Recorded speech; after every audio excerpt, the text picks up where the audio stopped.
This book is so charming and wholesome. Recently, I have read so many dense literary novels or bleak gothic and horror novels that this has really acted like a kind of palate cleanser. But the thing about palate cleansers is that they still have to be good, at least for me. A lot of people will turn to trashy YA fiction or romance as a kind of fun palate cleanser. I can't do that. I still need my books to actually have some integrity and be well written by artists who care about the craft. And that's exactly what this is. A good, wholesome, sweet, and kind novel that's still beautifully written, has themes that you can enjoy and deconstruct if you want to, but it also just leaves you feeling warm and cozy and happy to be alive. What You Are Looking For Is in the Library is a Japanese novel by Michiko Aoyama and translated into English by Alison Watts. Alison Watts is a great Japanese to English translator,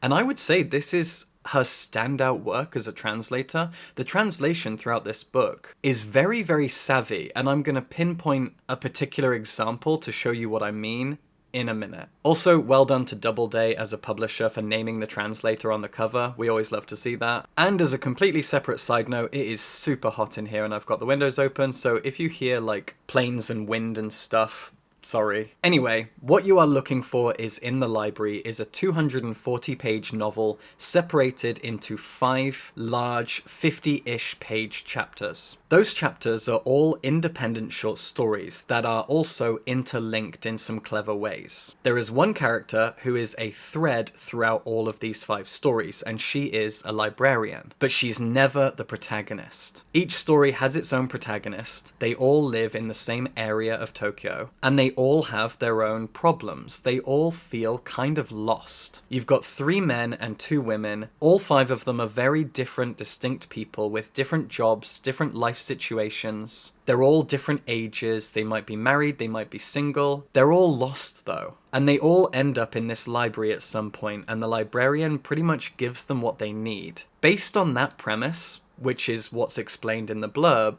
I was so worried that this was going to be something a little bit twee. Kind of like that Japanese novel The Cat Who Saved Books, which I found frustratingly twee and awkward to the point that it made me cringe a little bit too much while I was reading it. This is not that. This is, I promise you, not twee. This is a very heartfelt book, very, very grounded. There's no, look at the magic of books. It's not like that. It is far more literary than that, while still being incredibly wholesome.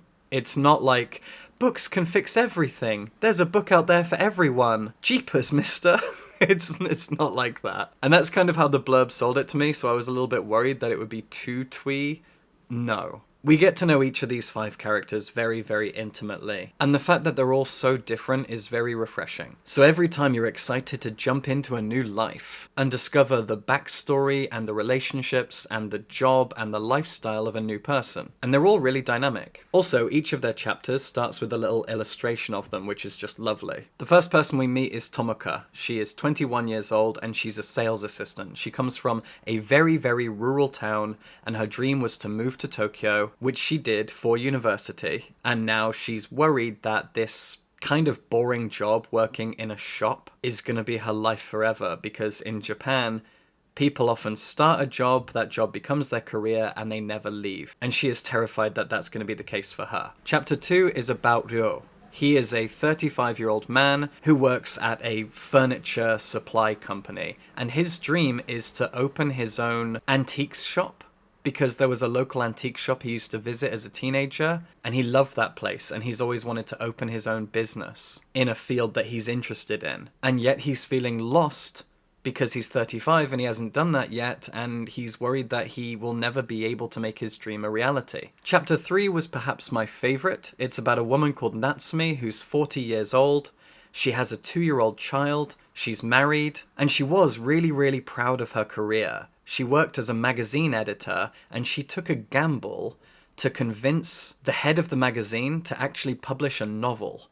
And she was the novel's editor, and the novel went on to be a huge success. She becomes friends with the novelist, and she's so proud of her work and she loves it, but now she's a mum and she's doing 90% of the parenting. And she's worried that her life, her success, The things that came to define her, the things she was proudest of, are now gone because she goes from being a person to being a mum. And she even mentions that her husband is the more doting parent, and yet he's not around very much because patriarchy. The man has to go off to work and the woman has to look after the kid. And she remarks on how that's not fair just because she's the one that gave birth to it. So it's a lightly feminist tale about someone whose pride comes from their job, and yet they wanted to be a parent, and they're trying to figure out how they can do all of these things and be all of these things, and I found it really moving. Chapter 4 is about a 30-year-old man called Hiroya, and he's a loser.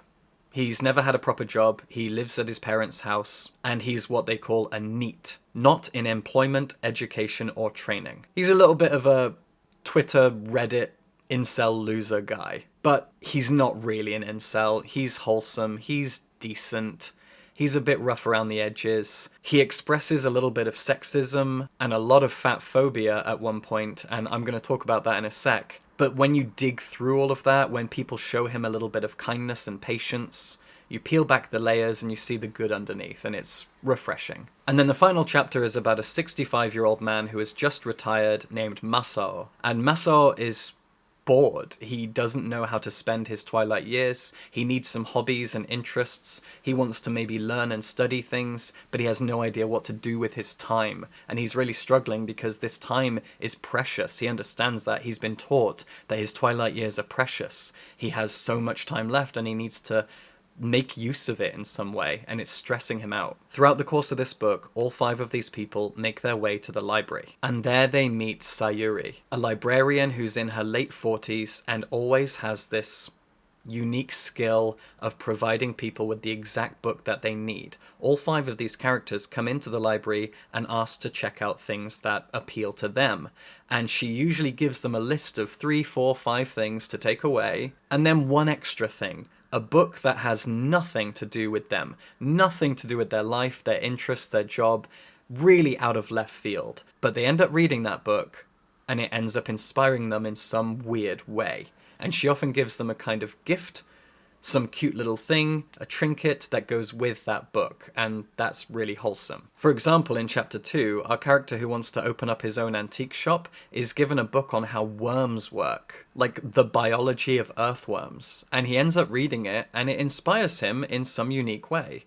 And that's the case for all 5 of them. And it's really, really fun, really clever. And all these books are real. There's a glossary at the back that tells you about all of them. One character is handed a children's book, even though she's an adult. Another character is handed a poetry collection, even though they don't care about poetry. And so it goes on. And it's just the idea that motivation and inspiration can come from really unlikely places. As for Sayuri herself, she's never fleshed out into a full-blown character. She remains kind of mysterious and enigmatic. But she's also not conventionally attractive. Each of the 5 characters describes her in a unique way. She's a woman in her late 40s who is paper white, incredibly pale, and really, really fat. One character describes her as the Stay Puft Marshmallow Man from Ghostbusters, another describes her like Baymax, and they all judge this book by her cover, and then they talk to her and she helps them, and they get to really love and appreciate her and respect her. It's a nice touch to see a character who's actually unattractive,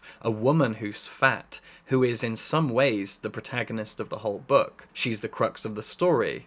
She's the quest giver. She's the most important person. She's also someone with an inexhaustible amount of patience and kindness, which she provides for people no matter what they think about her or say about her. This is really beautiful and really important, and definitely refreshing. Now, I mentioned at the beginning that Alison Watts' translation is incredible here, and I also mentioned that the kind of incel loser guy is uniquely written and kind of uniquely lovable as you peel back the layers. Now, in Alison Watts' translation, she has presented him with this very unique way of speaking. On TikTok, there's this guy who has a character who's a kind of Reddit incel weeaboo nerd guy who wears a fedora and sunglasses and carries around a body pillow. And he's absolutely brilliant, and this is the voice that I gave to this character in my head. While I was reading chapter 4, I had that voice in my head of this TikTok character.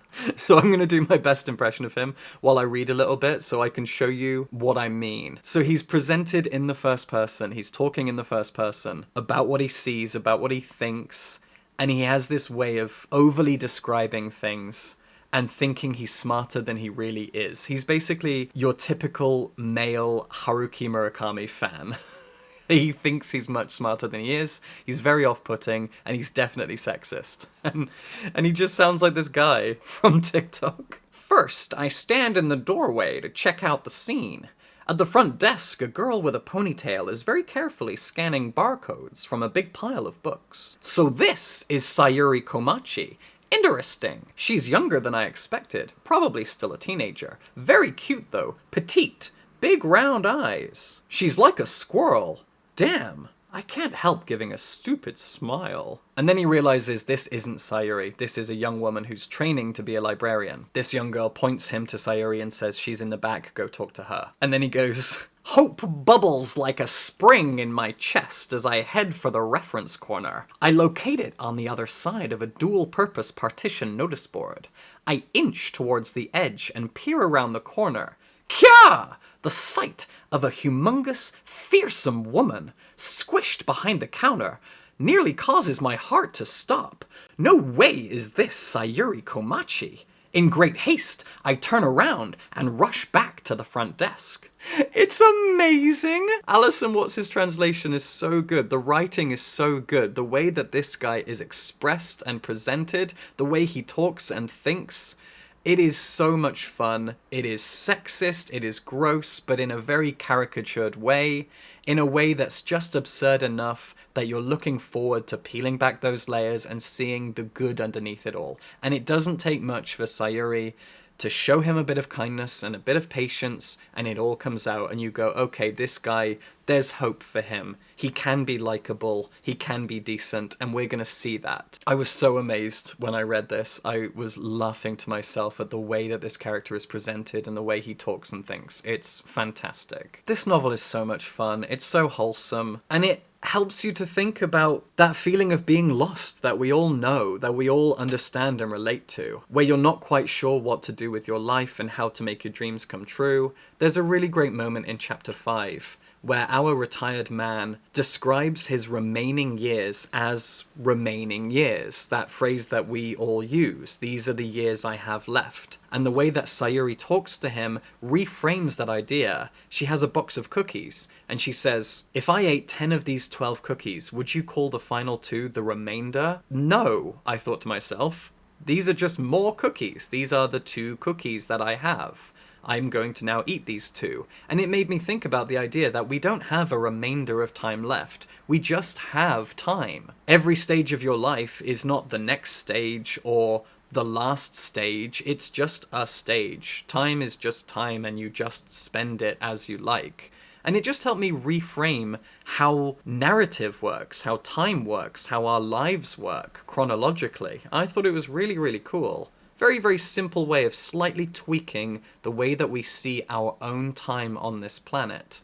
Really cool. I'm amazed, I am charmed, I love this book. A beautiful palette cleanser that's actually gorgeously well written, full of characters that are likable, unlikable, full of hope, full of potential, and a woman who threads herself through every narrative to help them on their path and show them a bit of kindness, a bit of humility, humanity, patience, and love. This is a book that reminds you of the power of libraries and the power of literature and all that stuff, but it delivers it in a very grounded, literary way that made me feel so good. Please check this out. This is such a great Japanese novel. Give it a read and subscribe for books.